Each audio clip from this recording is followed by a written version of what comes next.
എല്ലാവർക്കും വിനീതമായ നമസ്കാരം.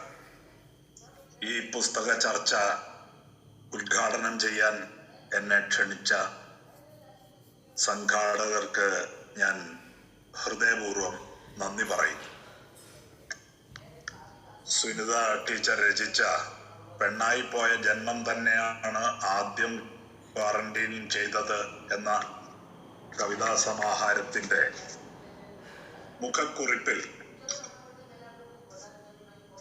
കവി ജോസഫ് ഇങ്ങനെ എഴുതിയിരിക്കുന്നു: സുനിതയുടെ കവിതകൾ അപരിചിത അനുഭവങ്ങളുടെ ഒരു പരമ്പരയാകുന്നു. ദളിത് സ്ത്രീയുടെ അനുഭവ ഭൂഖണ്ഡം ആണിത്. ഈ വരികൾ ഈ കവിതകളുടെ സാരാംശം ഉൾക്കൊള്ളുന്നുണ്ട്.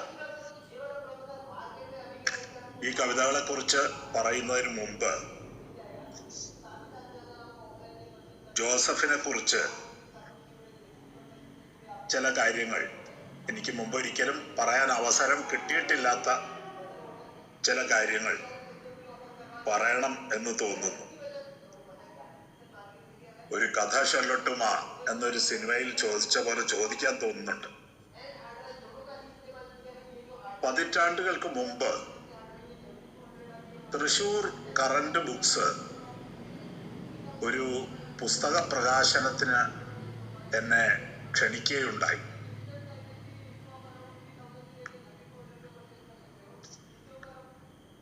ഞാൻ അവിടെ ചെന്നു. പുതിയ കവിതകളുടെ ഒരു സമാഹാരമാണത് എന്നാണ് പറഞ്ഞിരുന്നത്. അവിടെ എത്തിയപ്പോഴാണ് അറിയുന്നത്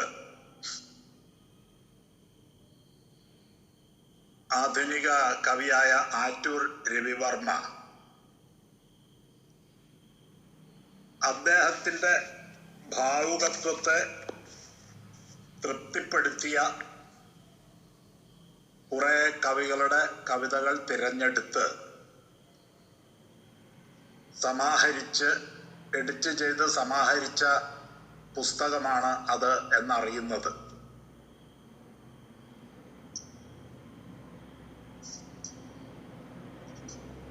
അപ്പൊ ആ പുസ്തകം ഞാനിങ്ങനെ മറിച്ചു നോക്കി.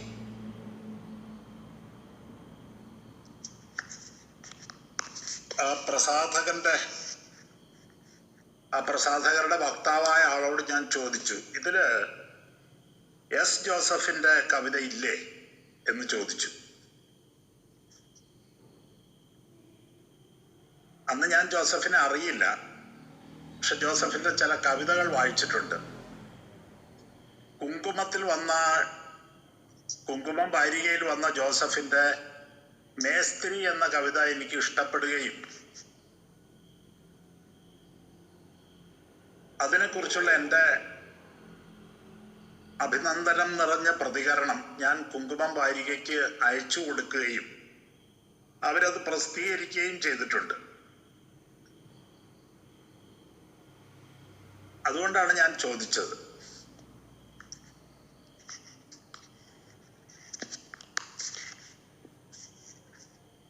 അപ്പോ ജോസഫിനെ എന്തുകൊണ്ട് ഒഴിവാക്കി എന്ന അർത്ഥത്തിലാണ് ഞാൻ ചോദിച്ചത്. എന്തായാലും ജോസഫിന്റെ കവിതകൾക്ക് ആറ്റൂർ രവിവർമ്മയുടെ വരേണ്യ ഭാവുകത്വത്തെ തൃപ്തിപ്പെടുത്താൻ കഴിഞ്ഞില്ല എന്ന് ഞാൻ വിചാരിക്കുകയും ചെയ്തു. ആ പുസ്തകത്തിന്റെ പ്രകാശന വേളയിൽ ഞാൻ സംസാരിക്കുമ്പോൾ ഞാൻ അക്കാര്യം തുറന്നു പറഞ്ഞു. ആറ്റൂർ രവിവർമ്മയുടെ ഈ പുസ്തകത്തിൽ നിന്ന് അദ്ദേഹം ജോസഫിന്റെ കവിതകൾ ഒഴിവാക്കിയത് കൊണ്ട് അദ്ദേഹത്തിനോ മലയാള കവിതയ്ക്കോ ഒന്നും സംഭവിക്കാൻ പോകുന്നില്ല എന്നും മലയാള കവിത ജോസഫിനെ ഒഴിവാക്കാൻ പോകുന്നില്ല എന്നും ഞാൻ അന്ന് പറഞ്ഞു. അത് സഫലമായി കണ്ടതിൻ്റെ ഒരു വലിയ സന്തോഷം എനിക്കുണ്ട്. പുതുമൊഴി വഴികൾ എന്നാണ് ആ പുസ്തകത്തിന്റെ പേര്. അതിൽ ജോസഫ് എന്ന് മാത്രമല്ല ഒരു ദളിത് എഴുത്തുകാരനും ഇല്ല. അത് ആറ്റൂർ രവിവർമ്മ ഒരു ദളിത് വിരുദ്ധനായതുകൊണ്ടാണ് എന്ന് ഞാൻ വിചാരിക്കുന്നില്ല. ദളിതര് കവിത എഴുതുമെന്നോ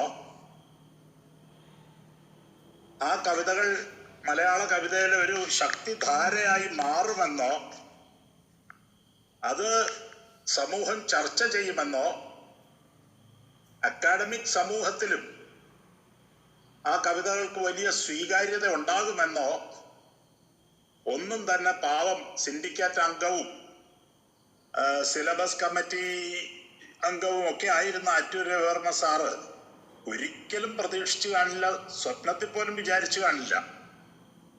മാത്രമല്ല, ആറ്റൂർ രവിവർമ്മയുടെ വീട്ടിലേക്ക് ദളിത് കവികളൊന്നും കവിതയും കൊണ്ട് ചെല്ലാനോ അദ്ദേഹത്തെ കൊണ്ട് തിരുത്തിക്കാനോ അദ്ദേഹത്തിന്റെ അഭിപ്രായം ചോദിക്കാനോ അദ്ദേഹത്തിന്റെ ശിഷ്യത്വം സ്വീകരിക്കാനോ ഒന്നും അങ്ങനെയൊന്നും ചെല്ലാനുള്ള സാധ്യതയും വന്നില്ല. അദ്ദേഹത്തിന്റെ വീട്ടിലേക്കൊക്കെ ഏതെങ്കിലും ദളിതർ കയറി ചെല്ലുമോ അങ്ങനെ കവിയാണെന്നും പറഞ്ഞ്? അപ്പൊ അതുകൊണ്ട് അദ്ദേഹത്തിന്റെ പേരിൽ കുറ്റമില്ല. ഭാവിയിൽ ദളിത് കവിത ശക്തിപ്പെടുമെന്ന് അറിഞ്ഞിരുന്നെങ്കിൽ ഒരുപക്ഷെ അദ്ദേഹം കുറച്ച് ദളിത് കവികളെയും ഗോത്ര കവികളെയും ഒക്കെ തെരഞ്ഞെടുത്ത് അവരുടെ രക്ഷകർത്താവാകാനും മടിക്കില്ലായിരുന്നു എന്നാണ് ഞാൻ വിചാരിക്കുന്നത്. അപ്പോ അദ്ദേഹം ചെയ്തത് ഭാവി കവിത, മലയാളത്തിന്റെ ഭാവി കവിത തൻ്റെ ഭാവുകത്വത്തെ തൃപ്തിപ്പെടുത്തുന്ന പിൻഗാമികളും അനുയായികളുമായ കവികളാൽ നയിക്കപ്പെടുമെന്നും അങ്ങനെ തൻ്റെ ഭാവുകത്വത്തിനും തനിക്കും അതിലെ ഒരു ഹെജമണി ഉണ്ടാകുമെന്നും ഒക്കെ വിചാരിച്ചിട്ടായിരിക്കണം. കാരണം അന്ന് അങ്ങനെ ആധുനിക കവികൾക്ക് അങ്ങനെ ഒരു രീതി ഉണ്ടായിരുന്നു. ഇപ്പോൾ വൈലോപ്പിള്ളിക്കോ ഇടശ്ശേരിക്കോ കുഞ്ഞിരാമൻ നായർക്കോ അല്ലെങ്കിൽ ശങ്കരക്കുറുപ്പിനോ ഒന്നും അങ്ങനത്തെ രീതികളൊന്നും ഉണ്ടായിരുന്നില്ല. പുതുകവികളെ സംഘടിപ്പിച്ച് അവരെ ഇങ്ങനെ തങ്ങളുടെ അനുയായികളോ തങ്ങളുടെ സ്തുതിപാഠകരോ തങ്ങളുടെ പല്ലക്ക് ചുമക്കുന്നവരോ ഭാവിയിലെ തങ്ങളുടെ പിന്തുടർച്ചക്കാരോ ഒക്കെ ആക്കുന്ന പരിപാടിയൊന്നും അവർക്കുണ്ടായിരുന്നില്ല. അവർ കവിത എഴുതി പ്രസിദ്ധീകരിച്ചു, അത് ആളുകൾ വായിച്ചു എന്നല്ലാതെ മറ്റൊന്നും ഉണ്ടായിരുന്നില്ല. പക്ഷെ ചില ആധുനിക കവികൾക്ക് ഇങ്ങനെ ചില ആസൂത്രണങ്ങളുണ്ടായിരുന്നു. ഭാവി കവിതാ ചരിത്രം തങ്ങളുടെ പ്രസ്ഥാന നായകത്വത്തിൽ, തങ്ങളുടെ ഭാവുകത്വത്തിൽ, തങ്ങളുടെ നിർദ്ദേശത്തിലൊക്കെ മുന്നോട്ട് പോകണം എന്ന തരത്തിലുള്ള ഒരു ആസൂത്രണം ഉണ്ടായിരുന്നു. പക്ഷേ ചരിത്രം അതിനെല്ലാം തോൽപ്പിച്ചു കളഞ്ഞു. ഒരു ഭാഷയിലെ കവിത നവീകരിക്കപ്പെടുന്നത്, പുതുക്കപ്പെടുന്നത് പ്രധാനമായും 2 തരത്തിലാണ്.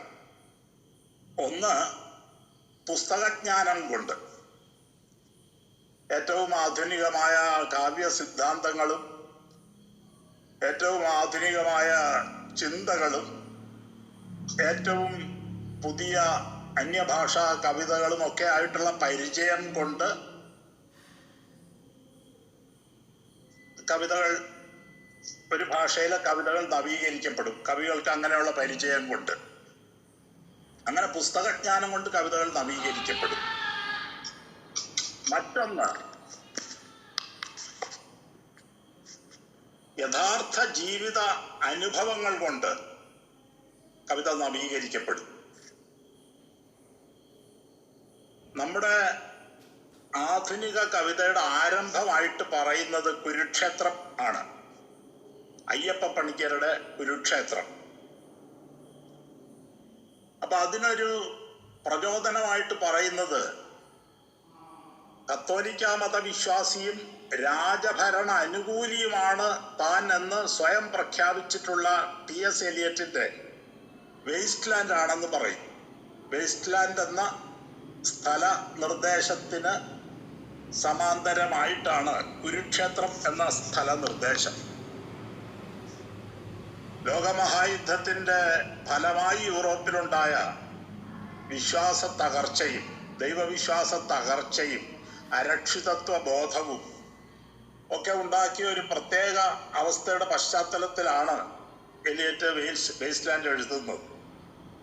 അതിനാധാരമായ മിത്തുകൾ ഗ്രീക്ക് മിഥോളജി മുതൽ ക്രൈസ്തവ ദൈവശാസ്ത്രവും ക്രൈസ്തവ മിഥോളജി മുതൽ ഇന്ത്യൻ മിഥോളജി വരെ ഉപയോഗിച്ചിട്ടുണ്ട് അദ്ദേഹം. അപ്പൊ ഈ അയ്യപ്പ പണിക്കരുടെ കുരുക്ഷേത്രത്തിൽ ഇതുപോലെ ശ്രീകൃഷ്ണനും അർജുനനും കുരുക്ഷേത്രവും ഒക്കെയാണ്. യൂറോപ്പിലെ അവസ്ഥയ്ക്ക് സമാന്തരമായി ഇവിടെ സ്വാതന്ത്ര്യ അനന്തര ഇന്ത്യയിലെ മൂല്യച്യുതിയാണ് അതിലെ പ്രമേയം. അപ്പൊ അതിന് പകരമായിട്ട് ഇവിടെ ഹിന്ദു മിഥോളജിയാണ് അയ്യപ്പ പണിക്കർ ഉപയോഗിച്ചത്. കുരുക്ഷേത്രവും ശ്രീകൃഷ്ണനും ഗീതയും ഒക്കെ പരാമർശിക്കപ്പെടുന്ന ഒരു രീതി. എലിയറ്റ് ഗ്രീക്ക് മിഥോളജിയും ക്രൈസ്തവ മിഥോളജിയും ഒക്കെ പരാമർശിക്കുന്ന പോലെ ഇവിടെ ഹിന്ദു മിഥോളജി പരാമർശിക്കപ്പെടുന്നു.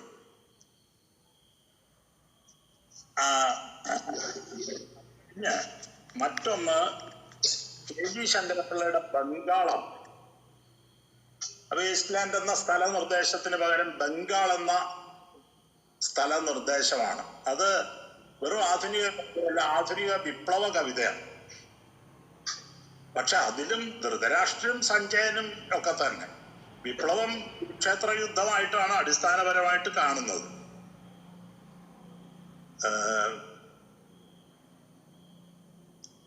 അപ്പൊ ഇത് ഈ കവിതയിലും അതുപോലെ തന്നെ പരാമർശങ്ങളെല്ലാം അത്തരത്തിലാണ്. പുസ്തകജ്ഞാനപരമായ പരാമർശങ്ങളും പത്രവാർത്തകളും ഒക്കെ ആയിട്ടുള്ള ഒരു സോഴ്സസ് അതാണ്. അപ്പൊ പുസ്തകജ്ഞാനം കൊണ്ട് അങ്ങനെ ആധുനിക കവിതയായും ആധുനിക വിപ്ലവ കവിതയായും നമ്മുടെ കവിത നവീകരിക്കപ്പെട്ടു. പക്ഷേ എസ് ജോസഫിന്റെ കവിതകള് യഥാർത്ഥ ജീവിത അനുഭവം കൊണ്ടാണ് നമ്മുടെ കവിതയെ നവീകരിച്ചത്. ജോസഫിന്റെ മലയാള ഈ കുരുക്ഷേത്രത്തെക്കാളും അല്ലെങ്കിൽ ഇപ്പോ ബംഗാളിനേക്കാളും ബംഗാളിലെ അടിത്തട്ടിൽ കൂടി അടിസ്ഥാന വർഗം സായുധ വിപ്ലവത്തിലേക്ക് മുന്നേറിക്കൊണ്ടിരിക്കുന്നു എന്നും ആ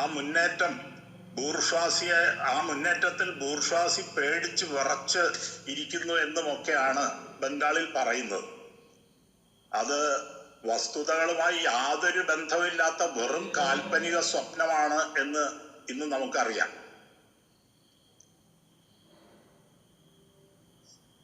അതുപോലെ തന്നെ കുരുക്ഷേത്രത്തിലെ മൂല്യ ചർച്ചകൾ സമൂഹത്തിന്റെ യാഥാർത്ഥ്യത്തെ പ്രതിഫലിപ്പിക്കുന്നില്ല എന്ന് നമുക്കറിയാം. അത്ര സങ്കീർണമാണ് ഇന്ത്യയുടെ സാമൂഹ്യ യാഥാർത്ഥ്യം, രാഷ്ട്രീയ യാഥാർത്ഥ്യം. പക്ഷെ അതിനെ അങ്ങേറ്റം ലളിതവൽക്കരിച്ചാണ് അയ്യപ്പ പണിക്കരുടെ കുരുക്ഷേത്രത്തിൽ. അതുപോലെ ബംഗാളില് ഈ പറയുന്നത് ഇന്ത്യയിലെ അടിസ്ഥാന വർഗം രഹസ്യമായിട്ട് അടിത്തട്ടി കൂടി സായുധ വിപ്ലവത്തിലേക്ക് മുന്നേറുന്നു എന്നും ആ മുന്നേറ്റം ഇങ്ങനെ ബൂർഷ്വാസിയെ വിറകൊള്ളിക്കുന്നു എന്നുമാണ്, പേടിച്ചു ഭയന്ന് വിറകൊള്ളുന്നു എന്നുമാണ്. അതൊന്നും യാതൊരു തരത്തിലും വസ്തുതകളുമായിട്ട് ബന്ധമില്ലാത്ത വെറും ആഗ്രഹ ചിന്തകളും വെറും കാൽപ്പനിക സ്വപ്നവുമാണെന്ന് ചരിത്രം തെളിയിച്ചിട്ടുണ്ട്. അപ്പോ ചരിത്രം മാത്രമല്ല, നമ്മുടെ മുമ്പിലുള്ള ബംഗാളികളായ തൊഴിലാളികളും അതൊക്കെ തെളിയിക്കുന്നുണ്ട്. എന്നാൽ ജോസഫിന്റെ മലയാള കവിതയ്ക്കൊരു കത്ത് എന്ന കവിത, അത് കവിതയെക്കാളും ഒരു മാനിഫെസ്റ്റോ ആണ്. അത് ജീവിത യാഥാർത്ഥ്യം കൊണ്ട് കവിതയെ നവീകരിക്കുന്ന കാര്യമാണ്. അത് ഒരു പാശ്ചാത്യ മാതൃകകൾ വെച്ചോ മറ്റേ ഇപ്പൊ വേസ്റ്റ്ലാൻഡിന്റെ മാതൃക വെച്ചതുപോലെയുള്ള മാതൃകകൾ വെച്ചോ ഒന്നും ഉള്ള ഒരു കാര്യമല്ല. ഇപ്പൊ ശങ്കരപ്പിള്ളയുടെ ബംഗാളിൽ ചുഴലിക്കാറ്റ് ആയി വിപ്ലവത്തെയും വിപ്ലവ ആശയങ്ങളാൽ പ്രചോദിപ്പിക്കപ്പെടുന്ന ജനങ്ങളെ കരിയിലകളായും ഒക്കെ, അടിസ്ഥാന ജനതയെ കരിയിലകളായും ഒക്കെ പറയുന്നുണ്ട്. ആധുനിക കവിതയാണ്. പക്ഷെ അതിന് എത്രയോ മുമ്പ് ഷെല്ലിയുടെ പടിഞ്ഞാറൻ കാറ്റിനോട് എന്ന ഓട്ട് വെസ്റ്റ് വിൻഡ്, അതില് ഇതുപോലെ തന്നെ വിപ്ലവത്തെ പടിഞ്ഞാറൻ കാറ്റായും വിപ്ലവാശയങ്ങളാൽ പ്രചോദിപ്പിക്കപ്പെട്ട് ചലിക്കുന്ന ജനങ്ങളെ പെസ്റ്റിലൈൻ സ്റ്റിക്ക് ആൻഡ് മൾട്ടിറ്റ്യൂഡ്സ്, ഇതിനെ ഈ കരിയിലകളായും ഒക്കെ പറയുന്നുണ്ട്. കാൽപ്പനിക കവിതയാണ് ഷെല്ലിയുടെ.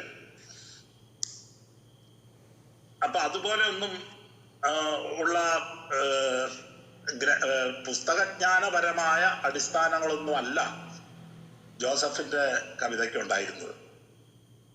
ആ കവിതയ്ക്കുണ്ടായിരുന്നത് അടിസ്ഥാനപരമായ ഇവിടുത്തെ യാഥാർത്ഥ്യമായിരുന്നു. ബംഗാളിലെ സായുധ വിപ്ലവ രാഷ്ട്രീയത്തെയൊക്കെ മലയാളികള് അന്നും ഇന്നും പൂർണ്ണമായും തള്ളിക്കളഞ്ഞതാണ്. നമുക്കറിയാം, അടിയന്തരാവസ്ഥക്കാലത്ത് വെറും ആഭ്യന്തരമന്ത്രി ആയിരുന്ന കരുണാകരനെ അതിനുശേഷം ജനങ്ങൾ 3 പ്രാവശ്യം മുഖ്യമന്ത്രിയായി തെരഞ്ഞെടുത്താണ് അഭിനന്ദിച്ചത്. അപ്പൊ ആ രാഷ്ട്രീയമൊന്നും ജനങ്ങൾ പുല്ലുവില പോലും കൽപ്പിച്ചില്ല അതിലെ രാഷ്ട്രീയത്തിനൊന്നും. അങ്ങനെ തന്നെ തള്ളിക്കളയുകയാണ് ചെയ്തത്.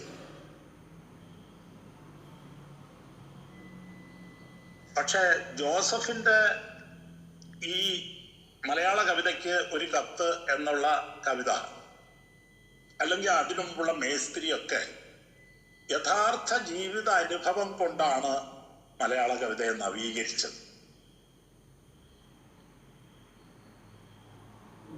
ഈ തത്വചിന്ത പഠിച്ചിട്ടുള്ള, പ്രത്യേകിച്ച് പാശ്ചാത്യ തത്വചിന്ത പഠിച്ചിട്ടുള്ള ആളുകൾക്കെല്ലാം അറിയാം, ആധുനികതയുടെ തുടർച്ചയല്ല ഉത്തരാധുനികത എന്നും, ആധുനികതയുടെ യുക്തികൾക്ക് ഘടകവിരുദ്ധമായ യുക്തി ആണ്, യുക്തിപരമായ അടിസ്ഥാനമാണ് ആധുനിക ഉത്തരതയ്ക്കുള്ളത് എന്നും അവർ പഠിക്കും. കാരണം തത്വചിന്തയുടെ ഭാഷയായ ലോജിക്ക് പഠിക്കുന്നതാണ് അവര്. അപ്പൊ അതുകൊണ്ട് മോഡേൺ ലോജിക്കും ആധുനികതയ്ക്ക് അടിസ്ഥാനമായ മോഡേൺ ലോജിക്കും ഉത്തരാധുനികതയുടെ അടിസ്ഥാനമായ സിംബോളിക് ലോജിക്കും തമ്മിലുള്ള വ്യത്യാസം അവർ പഠിക്കുന്നതാണ്. പക്ഷെ അതൊന്നും അറിയാത്ത ഒരുപാട് പേരുടെ ധാരണ ഈ ആധുനിക കവിതയുടെ ഒരു വികാസമാണ്, അല്ലെങ്കിൽ അതിന്റെ ഒരു തുടർച്ചയാണ് ഉത്തരാധുനികത എന്നാണ്. ആധുനിക കവികൾ അതിനു മുമ്പുള്ള കവികളോട് ഒരു വിധേയത്വവും കാണിക്കാത്തവരായിരുന്നു. അവരുടെ കാവ്യസങ്കല്പത്തിന് ഘടകവിരുദ്ധമായി ആയ കാവ്യസങ്കല്പങ്ങളെ വികസിപ്പിച്ചെടുക്കാൻ ശ്രമിച്ചവരായിരുന്നു. പക്ഷെ മലയാളത്തിൽ ആധുനികതയ്ക്ക് ശേഷം വന്ന പുതുകവിത എന്നൊക്കെ പറയുന്ന കവികളും കവിതകളും ഒക്കെ ആധുനികതയോട് പുലർത്തുന്ന വിധേയത്വം അത് ഇതിന്റെ ഒരു തുടർച്ചയാണെന്നുള്ള മട്ടിലാണ്, ആധുനികതയുടെ ഒരു തുടർച്ചയാണെന്ന മട്ടിലാണ് ഉത്തരാധുനികത. അങ്ങനെ തന്നെയാണ് ആധുനികരായിരുന്നവർ പെട്ടെന്ന് ഉത്തരാധുനികരാകുന്നു, ആധുനിക കവി പെട്ടെന്ന് ഉത്തരാധുനികനാകുന്നു എന്ന് പറഞ്ഞാൽ അയാളുടെ ആധുനികതയോ അയാളുടെ ഉത്തരാധുനികതയോ സത്യബദ്ധമല്ലെന്നും അയാളുടെ ഒരു കരിയറിസ്റ്റ് മാത്രമാണെന്നുമാണ് അർത്ഥം. അപ്പൊ അങ്ങനെ ഒരു തമാശയും നടക്കുന്നുണ്ട് ഈ കൂട്ടത്തില്. ജോസഫിന്റെ കവിത ജീവിത യാഥാർത്ഥ്യം കൊണ്ട് നമ്മുടെ മലയാള കവിതയെ നവീകരിച്ചതാണ്. എന്റെ കണക്കിൽ പുതിയ കവിത ജോസഫിന്റെ കവിതയിലാണ് ആരംഭിക്കുന്നത്. പുതിയ കവിത ആരംഭിക്കുന്നത് ജോസഫിന്റെ കവിതയിലാണ്. ജോസഫിന്റെ കവിതകളിൽ ആണ് പുതിയ കവിത ആരംഭിക്കുന്നത്. അതിന്റെ മാനിഫെസ്റ്റോ ഈ മലയാള കവിതയ്ക്ക് ഒരു കത്ത് എന്ന കവിതയാണെന്നാണ് എൻ്റെ വിശ്വാസം. മാത്രമല്ല, മലയാളത്തിൽ പിന്നീട് ശക്തി പ്രാപിച്ചതും മലയാളത്തിൽ ഒരു വലിയ ശക്തിയായിട്ടിന്ന് വികസിച്ചു വന്നതും ആയ കാവ്യധാര ജോസഫ് തുടക്കം കുറിച്ച ഈ യാഥാർത്ഥ്യം കൊണ്ട്, ജീവിത യാഥാർത്ഥ്യം കൊണ്ട് കവിതയെ നവീകരിക്കുന്ന ആ രീതിയാണ് എന്ന് ഞാൻ വിചാരിക്കുന്നു.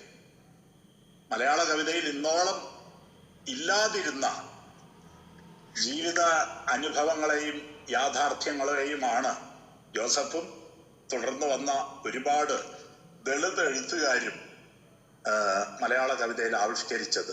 അതുകൊണ്ട് തന്നെ ആ കവിതകള് മലയാള കവിതയുടെ ഭാഷയെ തന്നെ മാറ്റി. അവയാണ് യഥാർത്ഥത്തിൽ പുതിയ കവിത.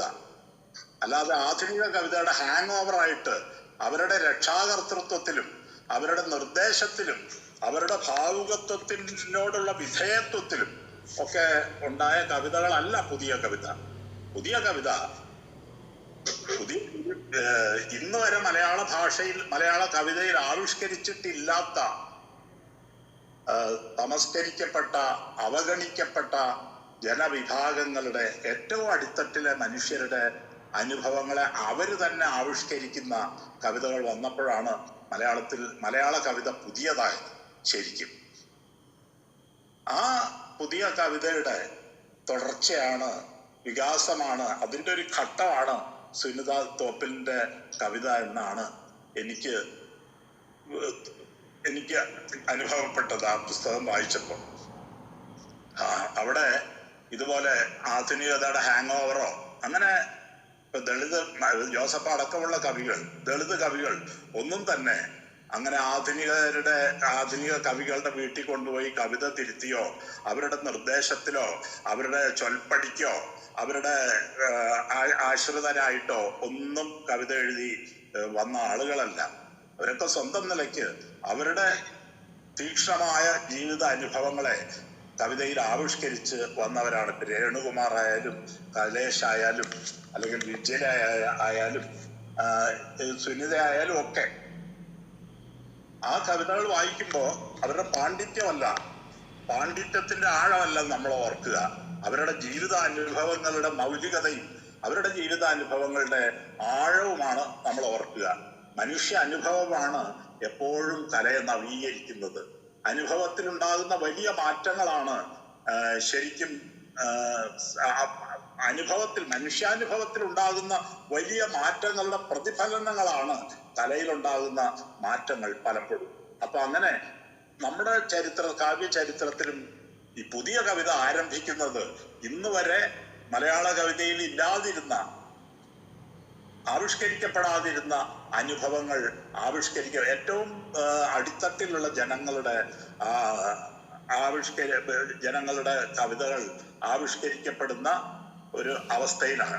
അതാണ് പുതിയ കവിത. ഒരു വാഴത്തടത്തിലെ മീൻ ചെതുമ്പലിൽ സൂര്യനെ കണ്ടെത്തുന്ന ഒരു കവിതയാണ് പുതിയ കവിത. ശരിക്കും അങ്ങനെ ആ ജീവിത പരിസരങ്ങളിൽ നിന്ന് വാഴത്തടത്തിലെ തിളങ്ങുന്ന മീൻ ചെതുമ്പലിൽ ഒരു സൂര്യനെ കണ്ടെത്തുന്ന അതുപോലുള്ള ഒരു യാഥാർത്ഥ്യങ്ങളിൽ നിന്ന്, വെറും പച്ചയായ ജീവിത യാഥാർത്ഥ്യങ്ങളിൽ നിന്ന് കവിത ഉൽപ്പാദിപ്പിക്കുന്ന ഇവരാണ് ശരിക്കും പുതിയ കവികൾ. അവരുടെ വാക്കുകളാണ് ആ പുതിയ കവിത എന്ന് പറയുന്നത്. ഇന്ന് വരെ ആവിഷ്കാരപ്പെട്ടില്ലാത്ത അവരുടെ ജീവിതങ്ങളെ അതുകൊണ്ടാണ് ഈ കാവ്യധാര ഈ ആധുനിക കവികളുടെ ട്യൂഷൻ ക്ലാസ്സുകളിലൊന്നും പോവാത്ത, അവരുടെ ആചാര്യ പദവി ശിഷ്യത്വം ഒന്നും ഇല്ലാത്ത, അവരുടെ മേൽനോട്ടത്തിലും രക്ഷാകർതൃത്വത്തിലും ഒന്നും ഒതുങ്ങാത്ത ഈ കവിതകൾ, ജോസഫ് ആരംഭിച്ച ഈ ജീവിത യാഥാർത്ഥ്യങ്ങൾ കൊണ്ട് കവിതയെ പുതുക്കുക, അടിച്ചമർത്തപ്പെട്ട, അവഗണിക്കപ്പെട്ട അങ്ങനെ ആ മനുഷ്യരെ കൊണ്ട് ആ മനുഷ്യരുടെ ജീവിതത്തിൽ നിന്ന് അവര് തന്നെ നേരിട്ട് പറയുന്ന ആധികാരികതയുള്ള അനുഭവങ്ങൾ കൊണ്ട് പുതിയ കവിതയെ പുതുക്കുന്ന ഒരു രീതി. അതുകൊണ്ടാണ് ഞാൻ പറഞ്ഞത്, നമ്മുടെ കവിതയെ ശരിക്കും പുതുക്കുന്നത് പുസ്തകജ്ഞാനത്തിന്റെ അടിസ്ഥാനത്തിൽ കവിതയെ പുതുക്കിയിട്ടുണ്ട് ആധുനികത. ഇപ്പൊ കുരുക്ഷേത്രമോ അല്ലെങ്കിൽ ബംഗാളോ അല്ലെങ്കിൽ മറ്റു കവിതകളോ ഒക്കെ. പക്ഷെ അങ്ങനെയല്ല ജോസഫിന്റെ കവിത മലയാള കവിതയെ പുതുക്കിയത്. ഞാൻ ജോസഫ് എന്ന് പറയുമ്പോൾ ഒരു കവിയെ മാത്രമല്ല ഉദ്ദേശിക്കുന്നത്, ആ ഒരു കവി വംശത്തെയാണ്. അപ്പൊ അത് രേണുകുമാർ ആയാലും ഇപ്പൊ വിജില ആയാലും അല്ലെങ്കിൽ അലീന ആയാലും അല്ലെങ്കിൽ ഇവരെല്ലാം തന്നെ അല്ല കലേഷ് ആയാലും ബിനു പള്ളിപ്പാടായാലും അവരുടെ ജീവിതാനുഭവം കൊണ്ടാണ് മലയാള കവിതയെ അവര് നവീകരിച്ചുകൊണ്ടിരിക്കുന്നത്. ഞാന് ഒരു സവർണ സംസ്കാരത്തിൽ ജനിച്ചു വളർന്ന ഒരാളാണ്. എനിക്ക് എൻ്റെ ഭാവനയിലും എൻ്റെ ഭാവുകത്വത്തിലും എൻ്റെ കാവ്യ സംസ്കാരത്തിലും എല്ലാം എൻ്റെ കവിതയിലുമെല്ലാം തീർച്ചയായും ആ സവർണ സംസ്കാരത്തിന്റെ മുദ്രകൾ ഉണ്ട്. അതില്ല എന്ന് ഞാൻ കളവായി ഭാവിക്കുകയില്ല. ഞാൻ സീരിയലിൽ ദളിതനായി അഭിനയിച്ചിട്ടുണ്ട്, പക്ഷെ കവിതയിൽ ഞാൻ ഒരിക്കലും ദളിതനായി അഭിനയിക്കുകയില്ല. എൻ്റെ പരിമിതികളെ ഒന്നും ഒളിച്ചു വയ്ക്കുകയുമില്ല. എനിക്കൊരിക്കലും അങ്ങനെ കവിതയിൽ ദളിതനായിക്കൊണ്ടൊരു പുറത്തിയോ സച്ചിദാനന്ദന്റെ പുലയപ്പാട്ട് പോലെ ഒരു പുലയപ്പാട്ടോ കടമ്മനിട്ടയുടെ കിരാതവൃത്തം പോലെയോ പുറത്തിയെ പോലെ അങ്ങനെ ഒന്നും എഴുതാൻ എനിക്ക് സാധിക്കില്ല. ഞാൻ എഴുതിയിട്ടുമില്ല. ഞാൻ എൻ്റെ വ്യക്തിപരമായ ജീവിതാനുഭവങ്ങളിൽ അടിസ്ഥാനമാക്കിയിട്ട് കുറച്ച് കവിതകൾ എഴുതിയിട്ടുണ്ടെന്നേ ഉള്ളൂ. അപ്പൊ ഞാൻ അങ്ങനെ ഈ കവിതകളെ മനസ്സിലാക്കുന്നത് ഞാൻ അറിയാത്ത എനിക്ക് അനുഭവം ഇല്ലാത്ത എന്നാൽ ഞാൻ ദൂരെ നിന്ന് നിരീക്ഷിച്ചിട്ടുള്ള മനുഷ്യ ജീവിതങ്ങളുടെ ആന്തരിക ലോകത്തെ എനിക്കറിയാനുള്ള, പഠിക്കാനുള്ള, അനുഭവിക്കാനുള്ള ഒരവസരമായിട്ടാണ് ഞാൻ ഈ കവിതകളെ കണ്ടിട്ടുള്ളത്. ഈ കവിതകളെയാണ് ഞാൻ പുതിയ കവിത എന്ന നിലയിൽ കാണുന്നത്. ഞാൻ പറഞ്ഞില്ലേ, ജോസഫിന്റെ മലയാള കവിതയ്ക്ക് ഒരു കത്ത് എന്ന് പറഞ്ഞ ആ കവിത ജോസഫിനെ അങ്ങനെ മലയാള കവിതയിൽ നിന്ന് ഒഴിവാക്കാൻ കഴിയില്ല എന്ന എൻ്റെ വിശ്വാസം ശരിയാണെന്ന് കാലം തെളിയിച്ചു. ഒരു പുതുമൊഴി വഴിയിൽ നിന്നും ജോസഫിനെ ഒഴിവാക്കിയാലും ജോസഫിനെ മാത്രമല്ല ഒഴിവാക്കുന്നത്, ഞാൻ പറഞ്ഞില്ലേ, പ്രാതിനിധ്യ സ്വഭാവമുള്ളവരാണ് എല്ലാ ദളിത് എഴുത്തുകാരെയും. ഒരുപക്ഷെ അവരൊന്നും ഇനി എഴുതുമെന്നൊന്നും ഈ പ്രൊഫസർമാരൊന്നും വിചാരിച്ചു കാണില്ല. അവരിൽ നിന്ന് കവികൾ ഇതുപോലെ കവികൾ ഉണ്ടാകുമെന്നും ശക്തമായി അവർ കവിത എഴുതുമെന്നും ഞങ്ങളെപ്പോലുള്ളവരൊക്കെ അവരുടെ കവിത വായിക്കുമെന്നും അതിനെ വളരെ ശ്രദ്ധാപൂർവം നമ്മുടെ മുഖ്യധാരയിലേക്ക് ആ കവിതകൾ സ്വാംശീകരിക്കപ്പെടുമെന്നും ഒന്നും അവർ സ്വപ്നത്തിൽ പോലും വിചാരിച്ചിട്ടുണ്ടാവില്ല. അതുകൊണ്ടായിരിക്കണം. പക്ഷെ എന്നാലും ഇതുപോലെ ഒഴിവാക്കിയവരെ ചരിത്രം അവരെ ശക്തിപ്പെടുത്തുകയും അങ്ങനെ ഇന്ന് ഈ സുനിതയുടെ കവിത വായിക്കുമ്പോൾ എനിക്കുണ്ടായ വലിയ സന്തോഷം അതാണ്. അന്ന് ഒഴിവാക്കപ്പെട്ട, ഇപ്പൊ ഈ പുതിയ കവിത എന്ന് പറഞ്ഞ് ആറ്റൂര് വർമ്മ അവതരിപ്പിച്ച ആ പുസ്തകത്തിൽ നിന്ന് ഒഴിവാക്കപ്പെട്ട ഒരു സാന്നിധ്യം പ്രബലമായി മലയാള കവിതയിലെ വലിയൊരു ശക്തിയായി ഇന്ന് മാറിയിരിക്കുന്നു എന്നതിൻ്റെ തെളിവ് കൂടിയാണ്. അത് മാത്രമല്ല, നമ്മുടെ കവിത കേവലം പുസ്തകജ്ഞാനം കൊണ്ട് നവീകരിക്കപ്പെടുന്നതിനപ്പുറം, പത്രവാർത്തകൾ കൊണ്ട് രാഷ്ട്രീയം രൂപീകരിക്കുന്നതിനപ്പുറം ഈ അവഗണിക്കപ്പെട്ട മനുഷ്യരിൽ നിന്ന് തന്നെ, അവരുടെ ജീവിത അനുഭവങ്ങളിൽ നിന്ന് തന്നെ ഊർജം ഉൾക്കൊണ്ട് പുതിയ കവിത രചിക്കുകയും മലയാള കവിതയുടെ പുതിയ ഭാഷ നിർമ്മിക്കുകയും ഒക്കെ ചെയ്യുന്നത് കാണുന്നതിൽ വലിയ സന്തോഷമുണ്ട്. ഞാൻ നേരത്തെ പറഞ്ഞതുപോലെ ഞാൻ ദളിത് അനുഭവങ്ങളുള്ള ഒരാളല്ല, ദളിത് ഭാവുകത്വമുള്ള ഒരാളല്ല, പുതിയ ഭാവുകത്വമില്ല. ഞാനൊരു പഴയ കവിയാണ്. പക്ഷെങ്കിലും ഞാൻ എൻ്റെ സമൂഹത്തിലെ ഏറ്റവും നൂറ്റാണ്ടുകളായിട്ട് ഏറ്റവും കൊടിയ അനീതികൾക്കും അടിച്ചമർത്തലുകൾക്കും ഇപ്പോഴും ഇരയായിക്കൊണ്ടിരിക്കുന്ന വലിയൊരു വിഭാഗത്തിൽ നിന്ന് കരുത്തുറ്റ ഒരു സാംസ്കാരിക ശക്തി, വേദനയുടെ, ദുഃഖത്തിന്റെ കരുത്തോടെ ഒരു സാംസ്കാരിക ശക്തി ഉയർന്ന് വരുന്നത് കാണുന്നതിൽ സന്തോഷിക്കുന്ന ഒരാളാണ്. ആ കരുത്തുറ്റ വേദനയുടെ, ദുഃഖത്തിന്റെ, ജീവിത യാഥാർത്ഥ്യത്തിന്റെ ഭൂമികയിൽ നിന്ന് രൂപം കൊണ്ട കവിതകളാണ് ഈ സുനിതയുടെ കവിതകൾ. ഇതില് പ്രകൃതിയും മനുഷ്യനും ഇതുപോലെ ചരിത്രത്തിന്റെ പുറംപോക്കുകളും ഒക്കെ ചേർന്ന വലിയൊരു അനുഭവ മണ്ഡലമാണ്. ഞാൻ മൂലമറ്റത്ത് ആദ്യമായിട്ട് പോകുന്നത് ഈ കവിതയിൽ പറയുന്ന പോലെ ഒരു സിനിമയുടെ ഷൂട്ടിംഗ് കാലത്താണ്, ഷൂട്ടിങ്ങിനാണ് പുറപ്പാട്. അതിന്റെ സംവിധായകനായ JC സാറും അതിന്റെ തിരക്കഥാകൃത്തായ ജോൺ പോളും എൻ്റെ സുഹൃത്തുക്കളായിരുന്നു. അപ്പൊ അവരോടൊപ്പം ഞാൻ അങ്ങനെ അവിടെ പോവുകയും 3-4 ദിവസങ്ങൾ ആ ഷൂട്ടിംഗ് കാണാൻ അവിടെ പോയപ്പോഴാണ് ശരിക്കും ഈ മൂലമറ്റം എന്ന് പറയുന്ന സ്ഥലം ഞാൻ കാണുന്നത്. അപ്പൊ ഒരിക്കൽ കൂടി ആ ലോകം എൻ്റെ മുമ്പിൽ അതിന്റെ മുഴുവൻ ജീവനോടെ ആനയിക്കപ്പെട്ടു. അന്ന് അവിടെ ഞാൻ കാണാത്ത അവിടുത്തെ ജീവിത ദുരന്തങ്ങളെ, അവിടുത്തെ നിസ്വജീവിതങ്ങളെ, അവരുടെ ദുരന്തങ്ങളെ ഒക്കെ ഈ കവിതകൾ കാണിച്ചു തന്നു. ഏറ്റവും അടിത്തട്ടിലെ മനുഷ്യരുടെ അവരുടെ ജീവിതം ഈ കവിതകൾ എനിക്ക് കാണിച്ചു തന്നു.